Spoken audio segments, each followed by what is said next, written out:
Hello students, आज हम class 10th का 6 चैप्टर पढ़ेंगे, the making of a scientist.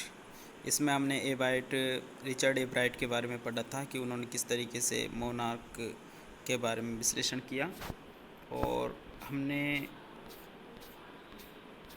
इसके बारे में डिटेल से पढ़ लिया था। और आज हम पढ़ेंगे in the second year in high school, Richard A. Bright, the research that led to his discovery an unknown insect hormone. Indirectly, it also led to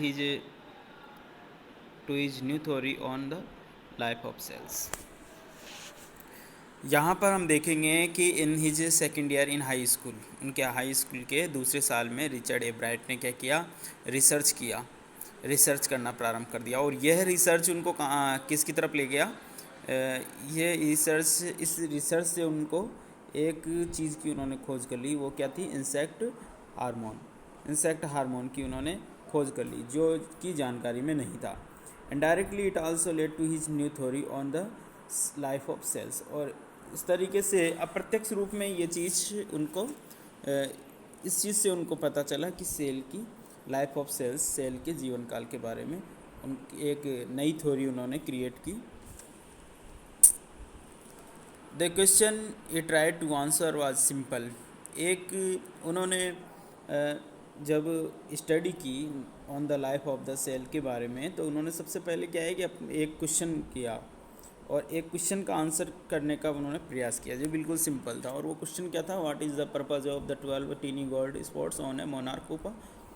कि आखिर मोनार्क पुपा पे आपने देखे होंगे कि बहुत सारे धब्बे होते हैं, तो इसमें कहा गया है कि ये मोनार्क पुपा के पर जो गोल्ड स्पॉट है, छोटे छोटे 12, उनका आखिर उद्देश्य क्या है।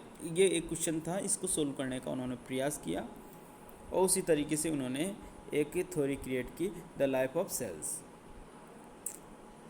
Everyone assumed the spots were just ornamental, Ebright said. Ebright कहते हैं कि प्रत्येक आदमी ये मानता है, प्रत्येक आदमी को ये विश्वास था कि ये जो स्पोर्ट्स होते हैं वो एक ऑर्नामेंटल होते हैं, कि यानी एक सजावट का, एक जिससे कि उनको अच्छा लगती है वो। तो ऑर्नामेंट दिखावटी है केवल ये, और कुछ भी नहीं है। But doctor Eckhart didn't believe it, लेकिन डॉक्टर एकहार्ट इसको पर विश्वास नहीं करते थे। To find the answer, a bright and another excellent science student had to build a device. तो इस बात को जानने के लिए और समझने के लिए ए ब्राइट और दूसरा जो एक्सीलेंट साइंस स्टूडेंट था, जो कि अच्छा साइंस को जानने वाला जो स्टूडेंट था, उनके साथ में find had to build a device. उन दोनों ने मिलकर के एक डिवाइस को बनाया। showed that the sports were producing a hormone necessary for the butterfly's full development। और उन्होंने ये करके दिखाया, एक्सपेरिमेंट करके दिखाया कि जो स्पोर्ट्स होते हैं कि वो हार्मोन नेसेसरी है किसके लिए? बटरफ्लाइज फुल डेवलपमेंट, बटरफ्लाई के फुल डेवलपमेंट के लिए यह हार्मोन होना ज़रूरी है। This project won a bright first place in the county fair and entry into the international science and engineering fair। और इस प्रोजेक्ट ने ए ब्राइट को क्या है कि पहला स्थान दिलाया। किस में स्थान दिलाया? पहला एक काउंटी फेयर में। और इस तरीके से जब उन्होंने काउंटी फेयर में उनको पहला स्थान मिल गया, तो उनको इंटरनेशनल साइंस और इंजीनियरिंग फेयर में उनको जाने का मौका मिला, वहाँ पर उनकी एंट्री हो गई। There he won the third place of zoology. और उसके बाद में उन्होंने वहाँ पर क्या प्राइज जीता? उनको तीसरा स्थान मिला जूलॉजी में। He also got a chance to work during the summer at the entomology laboratory of the Walter Reed Army Institute of Research. और इस तरीके से उनको एक चांस मिल गया, एक गर्मियों की छुट्टियों के दौरान, समर के दौरान उनको काम करने का अवसर मिला। कहाँ पर अवसर मिला? वो एक एंटोमोलॉजी लेबोरेटरी में क्या है कि जो स्टडी की जाती है इंसेक्ट की, तो of the Walter Reed Army Institute of Research, इसमें यहाँ पर इनको अध्ययन करने का अवसर मिला। As a high school junior और जब वो हाई स्कूल की जूनियर क्लास में गए, यानी कि 11th क्लास है जो उनकी, Richard Ebright continue his advance experiments on the monarch pupa. तो उन्होंने मोनार्क पुपा पे जो वो स्टडी कर रहे थे, एक्सपेरिमेंट कर रहे थे, उनको उन्होंने आगे बढ़ाया। That year his project won first place at the International Science Fair and gave him another chance to work in the Armour laboratory during the summer। और उसके बाद में जब उन्होंने जो भी एक्सपेरिमेंट किया उसको वहाँ पर प्रदर्शित किया, तो इस साल उनका जो प्रोजेक्ट था उसको पहला स्थान मिला। और पहला स्थान किसमें मिला? इंटरनेशनल साइंस फेयर में उनको पहला स्थान मिल गया। और इस चीज़ ने उनको क्या है कि दूसरा चांस दिया। चांस किसी बात का दिया कि समर के दौरान वो आर्मी लेबोरेटरी में वर्क कर सकते हैं। In his junior year he want a step further. और उसके बाद में इसके जूनियर ईयर में उन्होंने और अपना कदम आगे बढ़ाया और उन्होंने थोड़ी और प्रोग्रेस की।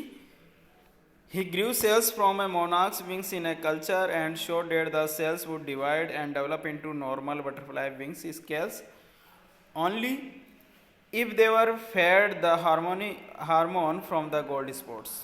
और उसके बाद में जब वो एक्सपेरिमेंट्स करते हैं तो वो आगे पाते हैं कि ही ग्रू, वो क्या है कि सेल्स को मोनार्क विंग्स में से एक सेल्स को लेते हैं इन ए कल्चर और उसको कृत्रिम आर्टिफिशियल एनवायरनमेंट में उसको डेवलप करते हैं।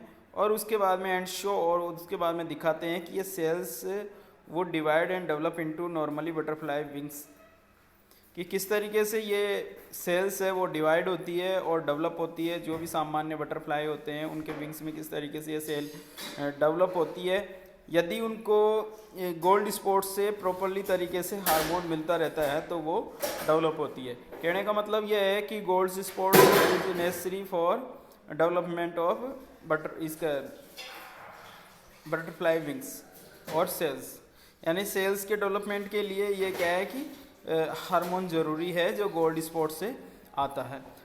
Date project won first place for zoology at the international fair. और इस तरीके से उनको इंटरनेशनल फेयर में जूलॉजी में उनको पहला स्थान मिला।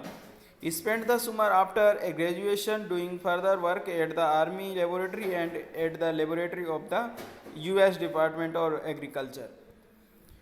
तो इस तरीके से उन्होंने ग्रेजुएशन, यहाँ पर इसी को कहा जाता है इनकी 12th क्लास को, इस वजह से यहाँ पर ग्रेजुएशन लिखा हुआ है। तो उन्होंने क्या है कि समर का जो टाइम था उसको भी वहाँ पर अपनी ग्रेजुएशन की पढ़ाई यानी 12वीं के पास होने के बाद में उन्होंने आर्मी लेबोरेटरी में काम करने में बिताया। और इस तरीके से उन्होंने US डिपार्टमेंट ऑफ एग्रीकल्चर की लेबोरेटरी में भी अपना समय बिताया। The following summer after his freshman year at Harvard University Ebright went back to the laboratory of the department of agriculture and did more work on the hormone from the gold spots.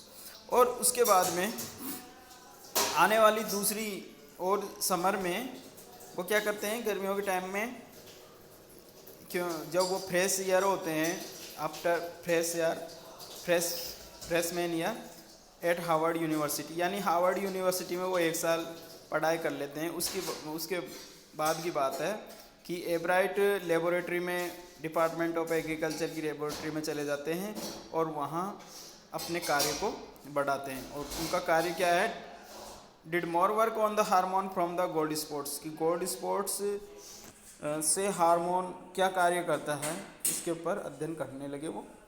Using the laboratories sophisticated instruments he was able to identify the hormones chemical structure.